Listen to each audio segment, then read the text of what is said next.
The government just cut your cash ISA allowance from £20,000 down to £12,000. And guess what? I think it might just be one of the best things they've done for your wealth in years. Yep, I said it.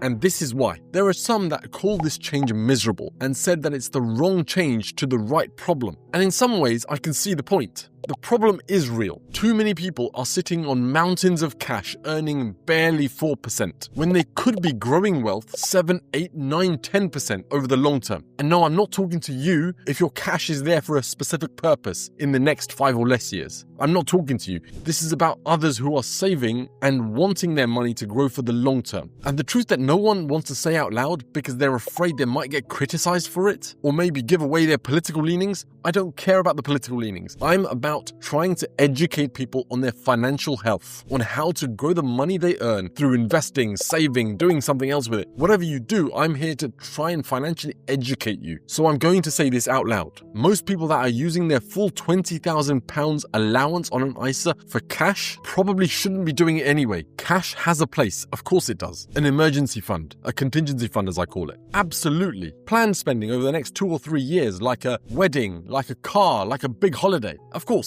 But beyond that, you're losing your money to inflation and you're losing your money to opportunity cost. And I know that inflation bit, I know that I've said that a few times and you've probably heard that elsewhere. But if you're honest with yourself, be really honest with yourself. Do you understand it? The fact that £10,000 doesn't buy the same as what £10,000 did. People get caught up in, well, of course my £10,000 is going to stay £10,000 if I stick it in the bank account. I get that. And yes, the number actually remains the same, but what you can buy with it changes. That's what inflation is. Look at some of my other videos about that. I've done a whole money basics series that might really help you. I'll link to it in the show notes. But right now, inflation is sitting at 3.5%. The best cash ISA rates are around 4.5%. That's barely 1% growth after inflation. And that's before we talk about what happens when rates drop. And they will. They are forecast to drop in December, again, by a quarter basis point. Whether that comes true or not is not really the point. The point is rates fluctuate. But a basic global index fund, after fees, returns between 7 and 12% on average per year over the long term. Not in any one year, over the long term. And definitely not in a straight line, but over time. That's the difference between turning £20,000 into £22,000 over a decade or £40,000 over a decade. Just feeling safe and not understanding how money works, how inflation erodes your money value, is like sticking your head in the sand. So if you're feeling your money is safe, but it's actually not safe, is that really a position you want to be in? You want to feel it, but not actually be it? So what's changed with this budget? And this video isn't about every change. It's about the cash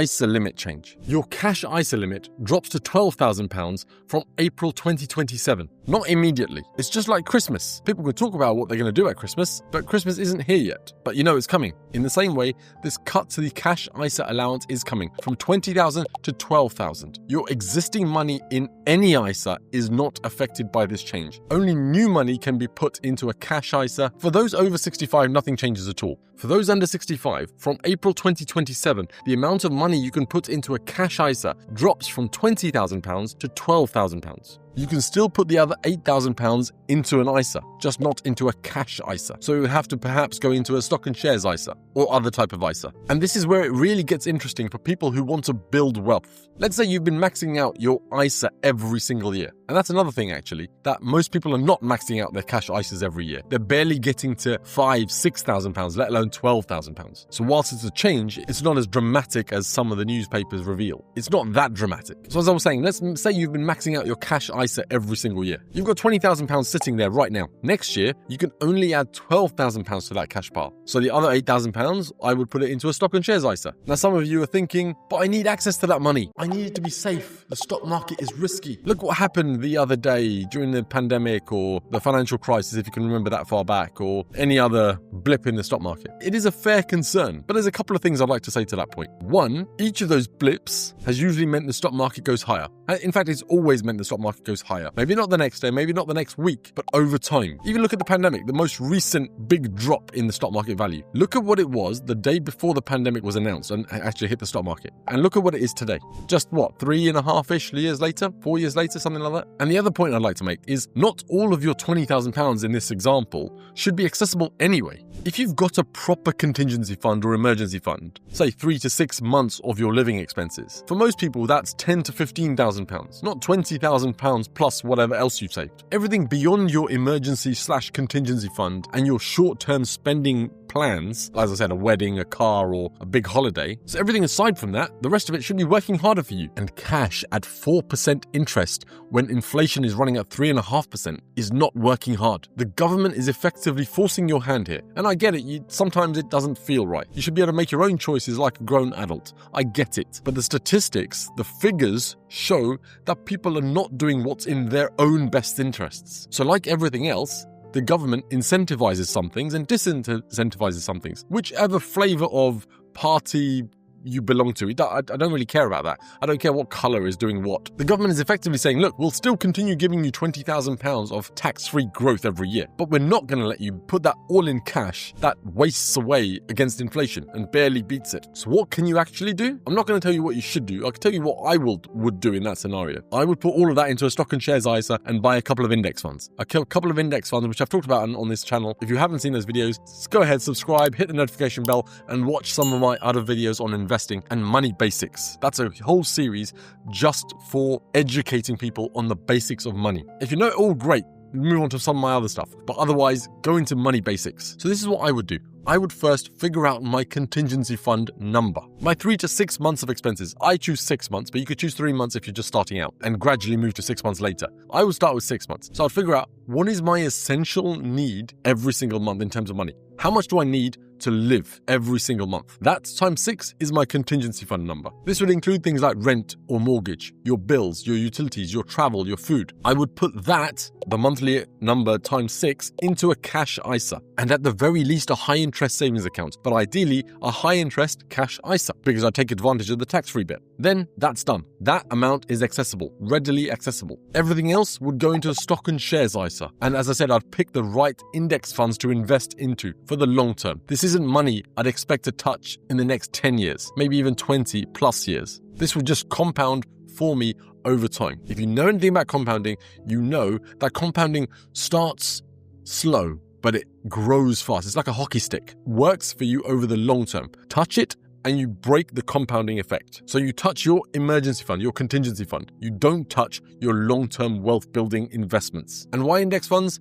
Low fees, broad diversification, just set it and forget it. Here's an example. Let's say you're 35 and you're putting £8,000 into a global index fund. This one tracks global stock markets. And let's say you're putting in £8,000 for the next 20 years at a conservative 7% annual rate of return, annual average rate of return. That £8,000 that you've put in over the 20 years, which is about £160,000 in total that you've put in, is not £160,000 anymore. It's closer to £320,000. But instead, what if you'd left that in a cash ISA earning 4% interest every year? Well, in this case, you'd have about £240,000, 80 odd £1,000 less, and all just because you wanted to feel safe. I get it. You can see cash. Cash feels safe. You can see the number. It doesn't go down, but safe is relative. Inflation is eating away at its value anyway. Opportunity cost is eating it. And over 20, 30, 40 plus years, that adds up to hundreds of thousands of pounds you didn't make. The cash ISA cut is annoying if you had planned just to put everything into a cash ISA, into cash, and just leave it and do nothing else. But my point in this video is, if you were doing that anyway, then you were already probably making a mistake. This particular change pushes you towards better decisions for your financial future, to take control of your money so it grows for you over the long term. Take the push. Use the £12,000 for cash if you need to, but only up to your emergency or contingency fund amount. That's what I would do. This is not financial advice. It never is from me. It's always financial education. I'm trying to teach you from my experience, what I've learned about money over my lifetime. Cash is for short-term, accessible, safe money that you might need in an emergency, or for short-term spending needs, short-term being up to 5 years. Use the remaining amount to actually build wealth. And actually, I'd say for me, who's got a contingency fund already of 6 months, I put all of it into investments because I don't need more in cash. One more thing. If you've already got a big pile of cash sitting in ISAs from previous years, you don't need to move it. You can make a decision on what you want to do with that money beyond what you need for short-term needs and your contingency fund. But at least when you're adding new money, do what I would do. Think long-term. Your 45-year-old self, your 55-year-old self will thank your 35-year-old self, or less, whatever age you are, for getting this right. I know I thank my younger self for starting to invest when I did start. The only change I'd make is I'd start younger because my money would have compounded that much more and I'd have far more now, which would give me a better chance at a life of financial freedom, like many of us strive for. So before I sign off, a couple of quick action points. Check your current cash ISA balance, know how much you actually need for a contingency fund, figure out what your short-term spending needs are beyond that, or plans are beyond that. The wedding, car, big holiday stuff that I talked about, maybe something else. And then beyond that, consider whether you need the rest in cash at all. Work out your real emergency/contingency fund number. If I were you, I'd put anything beyond that into a stock and shares ISA right now and buy an index fund through that stock and shares ISA. The right index fund is up to you, and maybe I can do a video on it if you want to ask some questions and put some questions in the comments below, and I can answer any questions you have on that. But buy some index funds with it. That would be my plan. And if you haven't got a stock and shares ISA already, open one. It's a no-brainer. It doesn't cost anything to open one,